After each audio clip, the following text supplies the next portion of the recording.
Hi, I'm Jo Hoffberg, and here are 6 tips for helping you look good on video.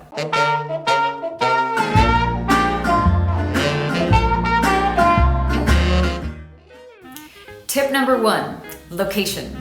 You need to have a comfortable location so that you have control of the music, control of the lighting, control of any additional sound that you might have to deal with, and a floor that you're comfortable working on. If you have a great space to work in, you are going to be able to dance your best. I either recommend a very large living room or a dance studio if you have access. If you're in a pinch, sometimes a dojo can also work out as well. Ideally, anything with a wooden floor that gives you enough space and has great opportunities for lighting. Tip number 2, lighting. You gotta make sure that you are well lit so all of your dancing can be seen. You don't want any awkward shadows across your face or across your legs or some of your movement to be hidden, so make sure that you are well lit. Ideally, if you are in a dance studio, you can turn on all of the lights, and then you might also even bring some additional lighting with you in case the lights are a little bit too hard. In addition to overhead lighting, you also want to be aware of how your camera is reading the light. You want to make sure that you can meter it, set it, and then keep it throughout the entire filming process so that your camera doesn't think it's too light or too dark or that it's changing in the middle. Otherwise, how are we possibly going to get the clearest view if we're busy thinking about what the hell is happening with your light?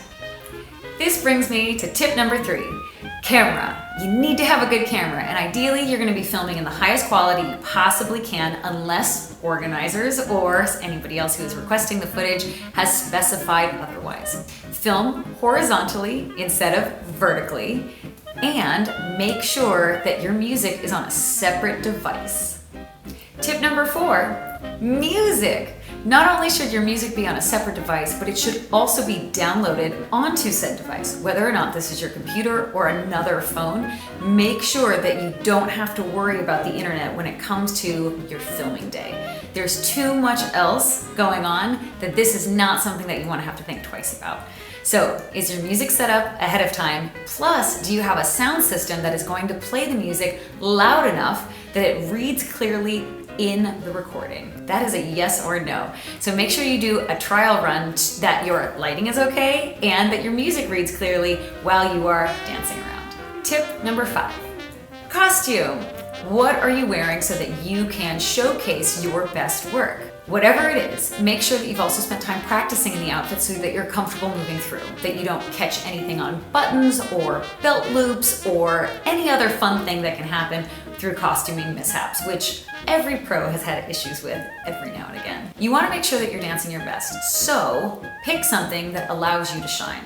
If you have a lot of rotational movement, maybe you want to have a skirt that flares. Let's say you have a lot of rotational movement and instead you're wearing a jacket that spins out with you. Whatever you are doing, find something that you're comfortable with and practice in it ahead of time. Tip number 6, breathe and have fun. That is what you're hoping to get through on your videos, that you're having a good time, you're enjoying the process, and you're really excited about the work that you're putting forward.